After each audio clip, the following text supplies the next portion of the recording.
Come on. Let's do this.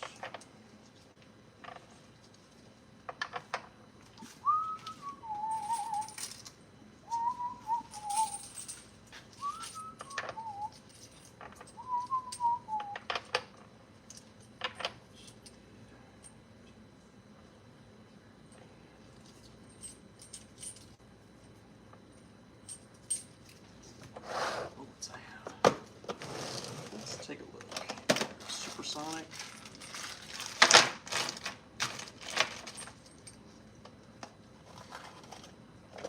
As much.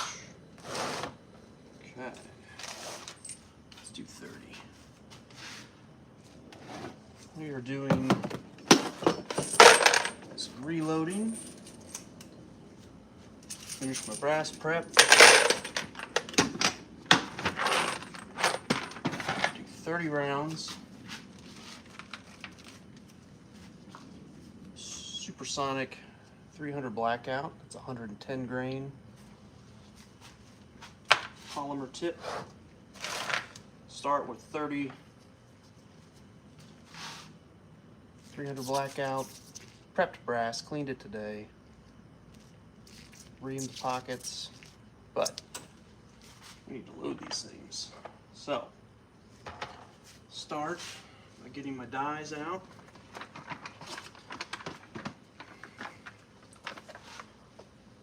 I use the Hornady 300 Blackout dies today.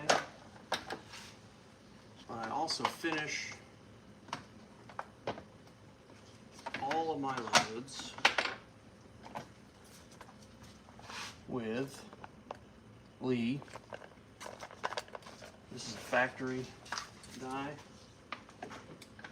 Hey, I'm doing a live thing. It's okay. So I've got my sizing die, and I start taking my sizing die all the way down the shell holder so I can size the entire length of the case. These need to be lubed as well.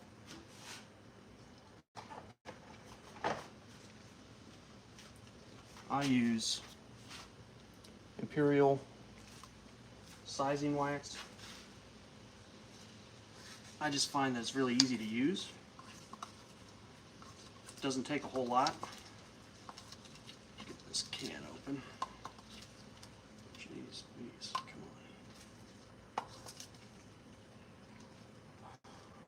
It's weather. There we go. You'll see inside it's a little gelatinous right now.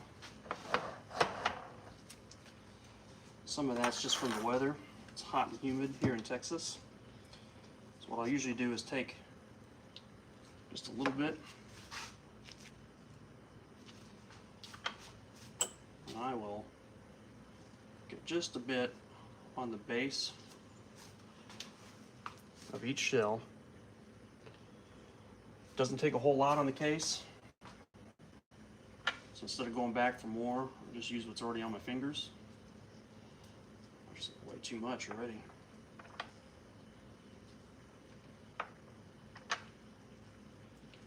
I'll do a few at a time.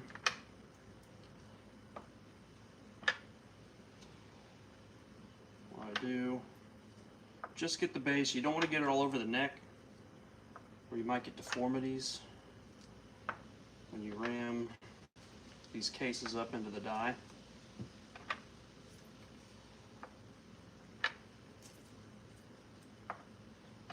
And then I've got this rag here ready to go to take this lube off once I'm done. So got those 15. Toss this over here. Take them one at a time in my sizing die.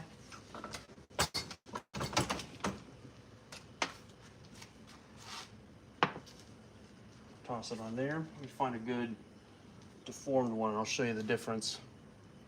So you can kind of see, if I get the zoom just right, there's a little flat spot right here when I run it through the sizing die, gets everything back to shape.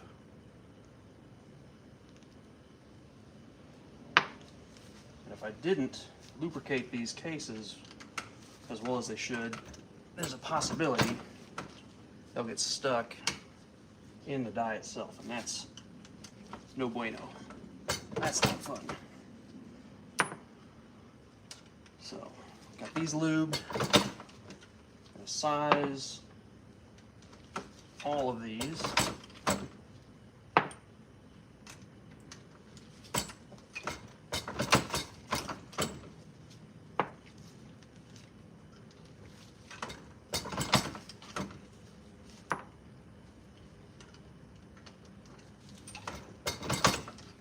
And while this can be a time-consuming process, I find it is fun, therapeutic even,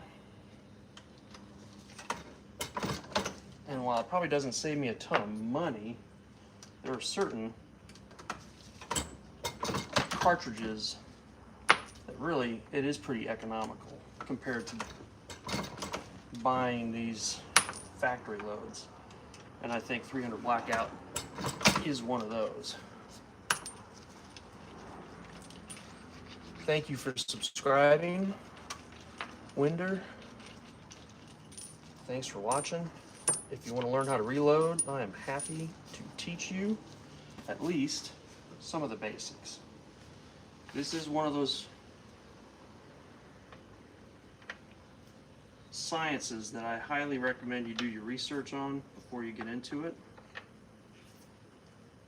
I think one of the most common questions I get is, where do I start? I think it's really dependent upon your budget. So I didn't have a whole lot of money when I started. What I needed to do was buy something that just let me get into the reloading scene without investing in some big progressive setup. So I found these two RCBS presses, this old Junior and this rock chucker here, along with this powder dispenser and a few other accessories on Facebook Marketplace. Marketplace was great because I could get a good deal on all this stuff at once. So I got this whole setup here minus the dies and things like that for a couple $100.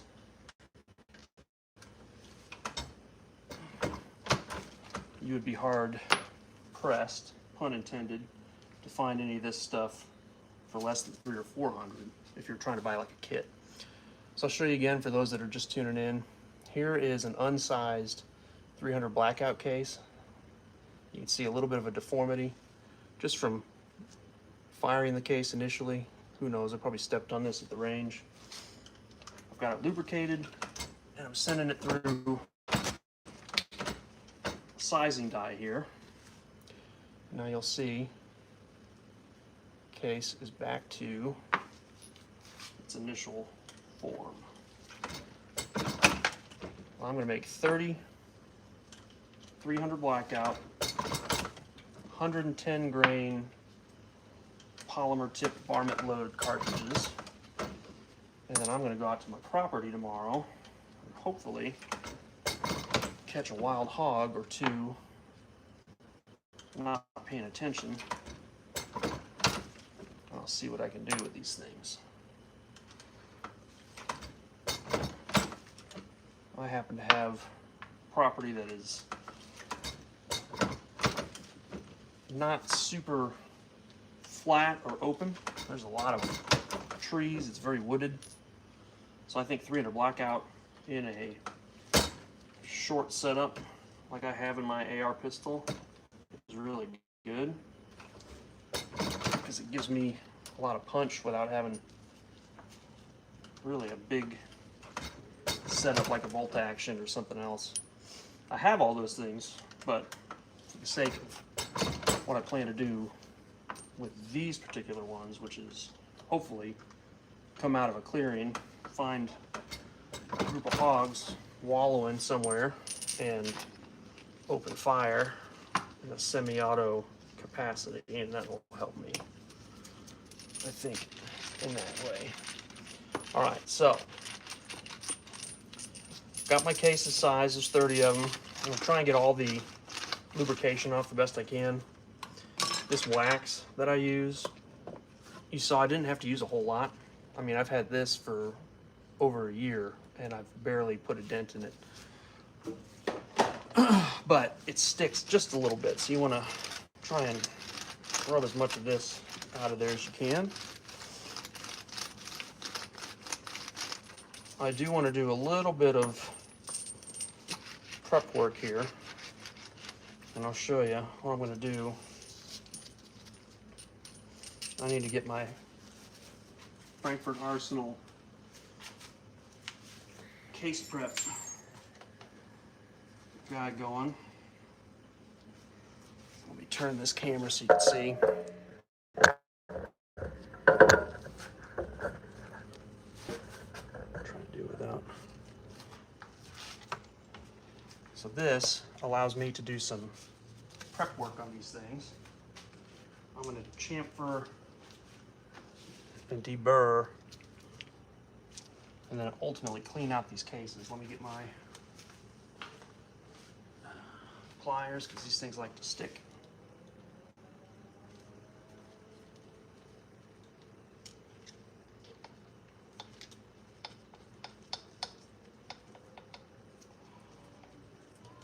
If I chamfer and deburr these things real quick, they'll be ready to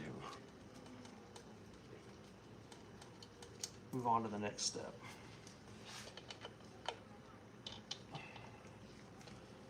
I find, especially with rifle cases, doing the chamfering and then deburring process really helps me with my bullet seating ultimately. Because rifle cases, you don't use an expander like you would on a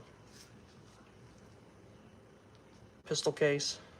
An expander would open up the opening there just enough for your bullet to sit without having to scratch the bullet on the way in.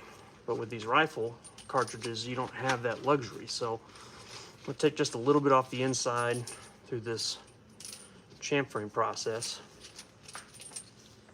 and that'll give me a little wiggle room.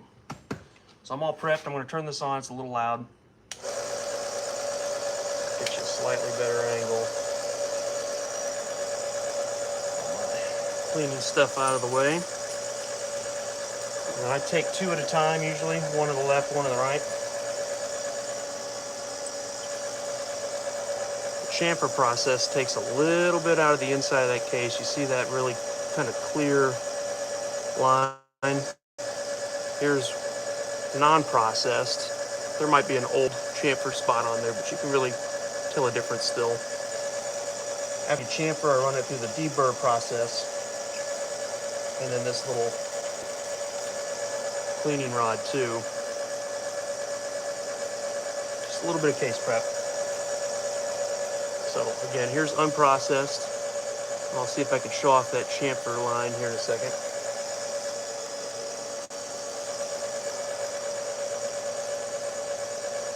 Just a little bit of shine in there.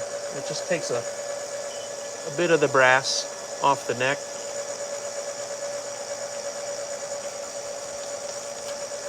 So if I'm going quick, like I said, I'll have two going at a time like this.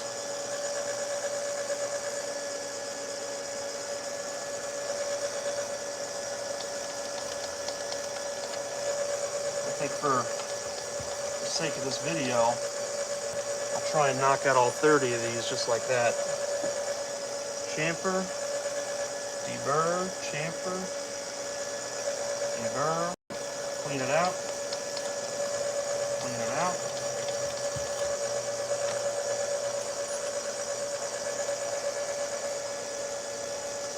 Chamfer, deburr, chamfer.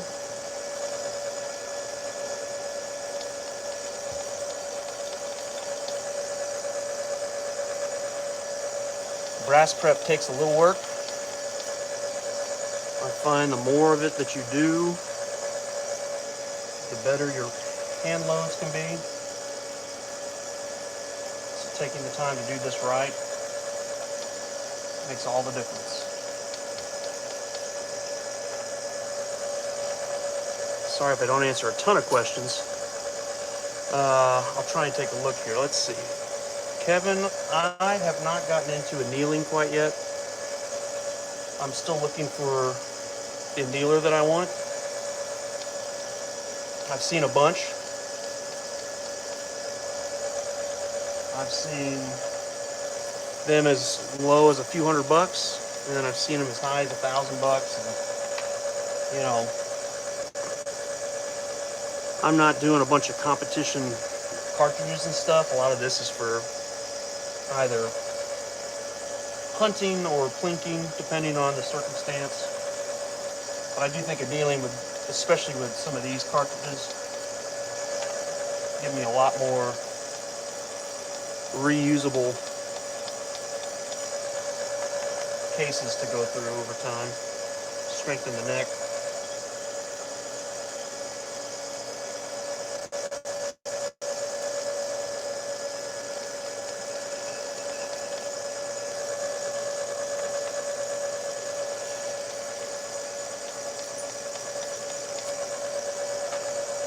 Alright. Just a handful more to go. I'll deburr for a little longer than I'll chamfer now. Trying to get those neck pockets clean. Again, for someone just tuning in. Got unprocessed here. Chamfer out the neck. Take a little bit of brass out of there. See that shiny ring in there? Clean it up.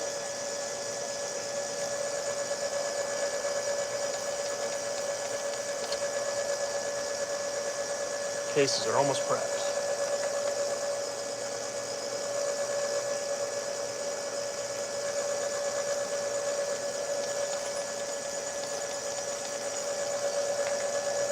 We're doing 30 tonight.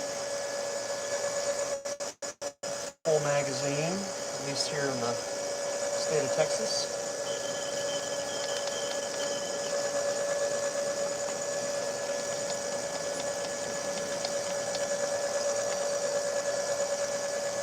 I don't know if you guys would be into, and yes, it is 300 Blackout, Kevin.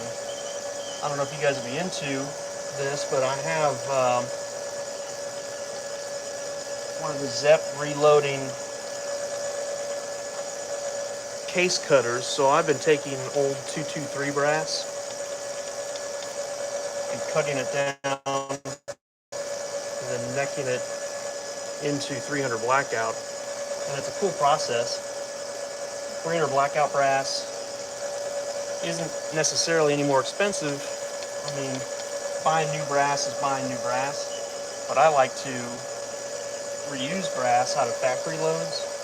And of course, buying 223 is actually typically much less expensive than trying to buy 300 Blackout. So if I go and shoot 223 and then cut the cases down and then neck them into 300 Blackout, it is actually a little bit more economical for me.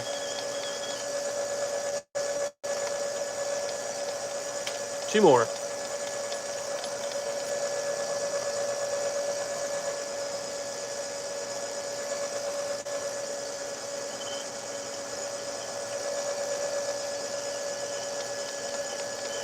Chamfered, deburred.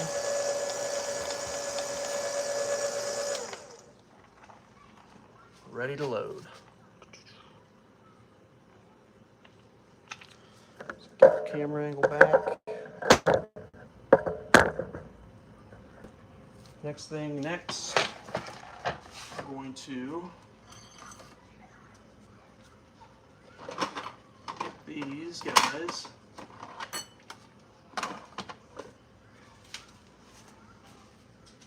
primed. I like CCI primers personally. Readily available, they always work. Haven't had any issues, but use these small rifle primers. I've got a little over 30 in here. 42 to be exact. Use 30 on the nose.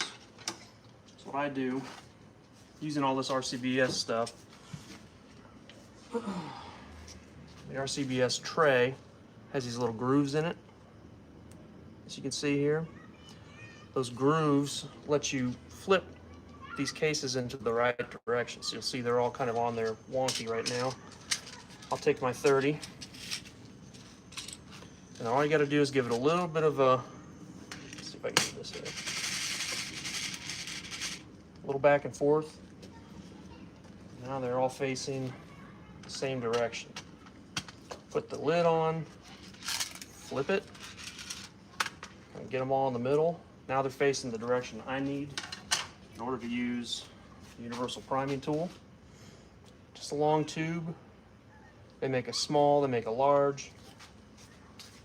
What I do, get them all loaded in like this.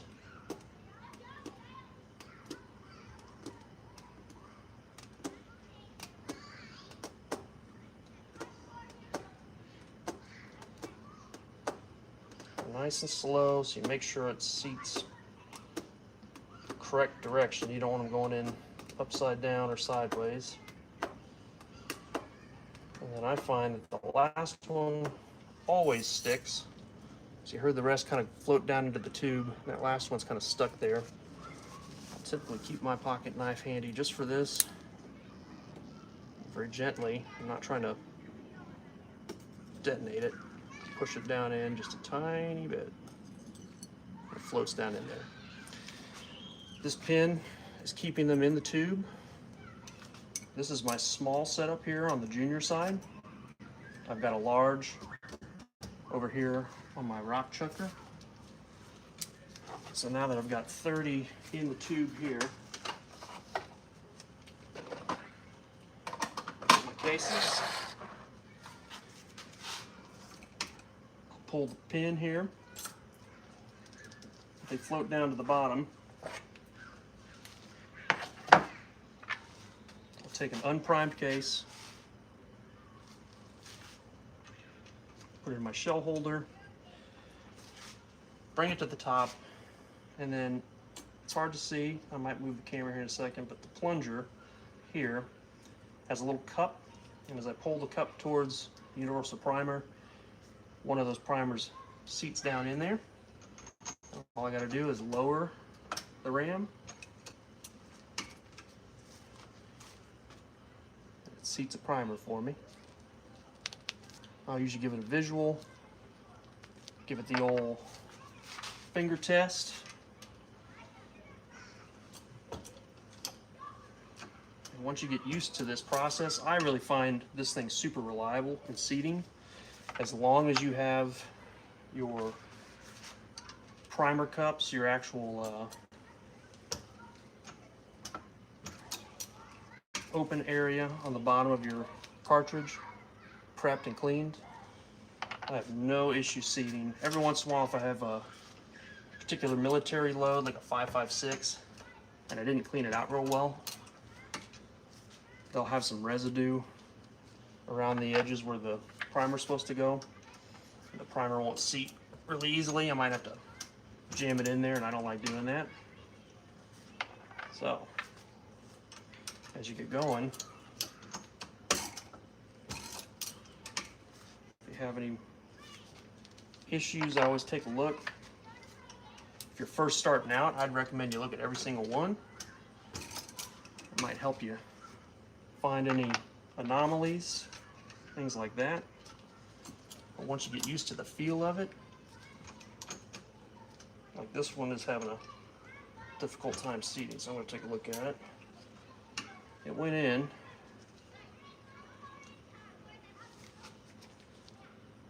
but I just didn't feel the same kind of gentle motion like that one, where I know it went in and sat the right depth. If you watch my fingers closely, as I'm putting the case back here in the tray, I'm actually running my finger across the bottom to give it that actual depth test as well. If If I felt it sticking out, or if I felt like there was an indentation, I'd flip it over and take a look. But otherwise, once you get used to it, you can feel pretty good about your seating, and you can go a little faster. Like I said, this is not a progressive setup. It's not even a turret setup. I'm lucky to have 2 of these things, otherwise this would go way slower. And you'll see after I do my bullet seating here in a little bit, if you stay to the end, that having 2 is really beneficial even for rifles, because I still use that Lee factory crimp die. Even though my seating dies have crimps built into them, I just don't like them. I don't use them. I don't even think it's a Hornady thing. I don't think I'd even do that with like a Redding or some of the other fancy dies. I really like the Lee factory crimp dies, which is why I've got them in most of the calibers I load. I'm just comfortable with them. Rarely do I have crimping issues. All right.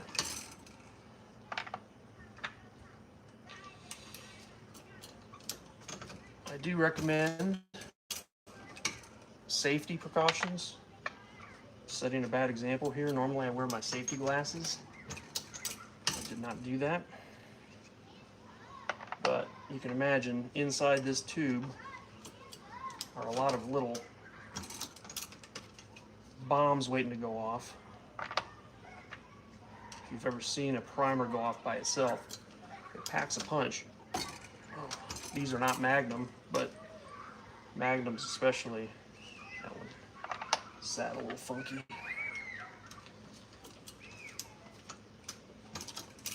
If you can hear kids back there, that's my neighbor's kid running around in their pool, having fun. On a hot summer evening here in Texas. I might have to turn this fan on a little bit too. It gets noisy. All right. 4 more to go.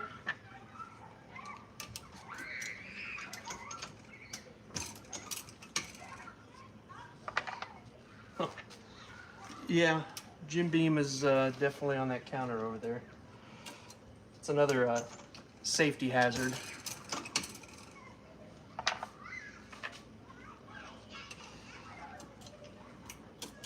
All right, 2 more. I'm always extra careful with this last one in the tube, not because I have to be delicate or anything like that, but sometimes it just sticks a little funny. There it goes, came out just fine. All right, 30 primed and ready cases. Something I will reiterate over and over again, clean as you go. I know you saw my counter over here, I kind of tossed everything over there and out of the way. But clean as you go, it's a good idea. All right. Powder, next step for me, Hodgdon CFE Black. You know, it's debatable. Some people love it, some people don't. It works for me. It's readily available for me. So I use it. And I'm sure there are many, many other powders you could possibly use in 300 Blackout. This is my Lyman book. I also use Bullet Maker app and a few other helpful tools to get me going. In fact, here in a little bit, I'll probably look in on the load I made a long time ago just to make sure I've got my dimensions right. But without showing you too much detail, this is the bullet we're reloading right here. 110 grain Hornady VMAX. So I trust the data in here because it's an exact match. And down here, CFE Black is listed with its minimums and its maximums. It's within 2 grains. I'll probably go pretty close to the middle of those two, probably 22.5 or so, just to give it a good wallop. Again, I'm going to turn this into a hunting load. I'm making 30. I'll probably shoot 10 of these tomorrow on the range, depending on if I'm successful in just finding something or not out of the gate. So powder into the hopper. I'm not going to overdo it. 30 won't take that much, but I'll have a little extra in there in case I need it. So what I'm shooting for is 22.5. I've got this easy little scale. I found it to be reliable.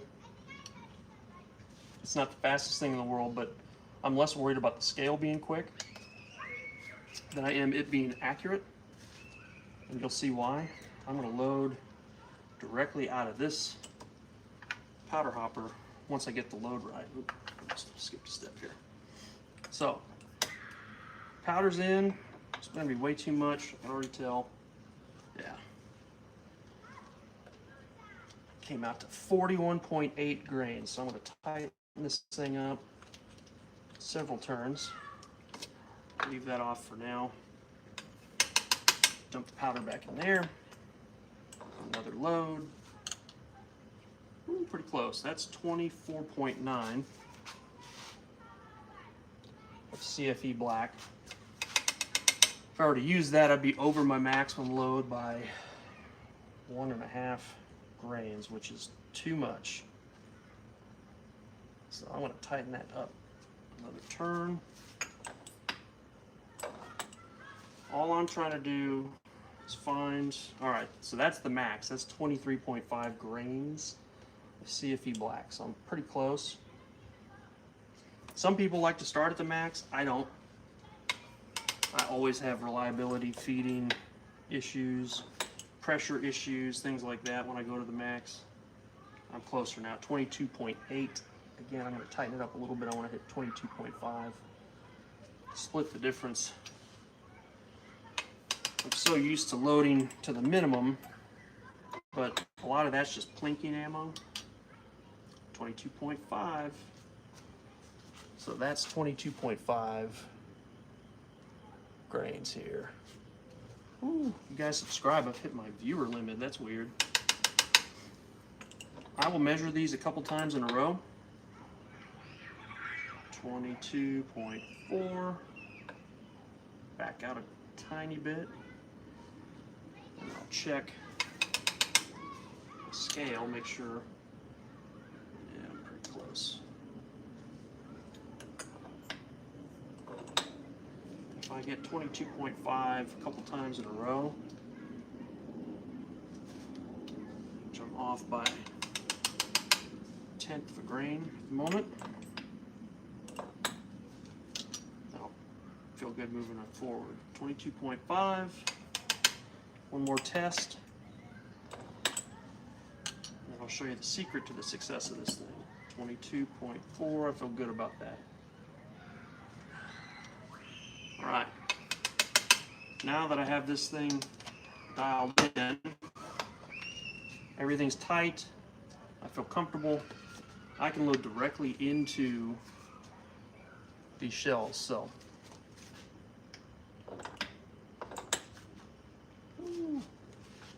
it's a lot.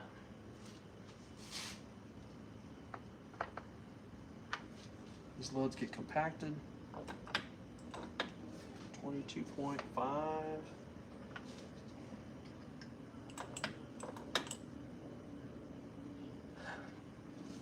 No, I'm not doing a tribute. I'm making ammo. Big difference.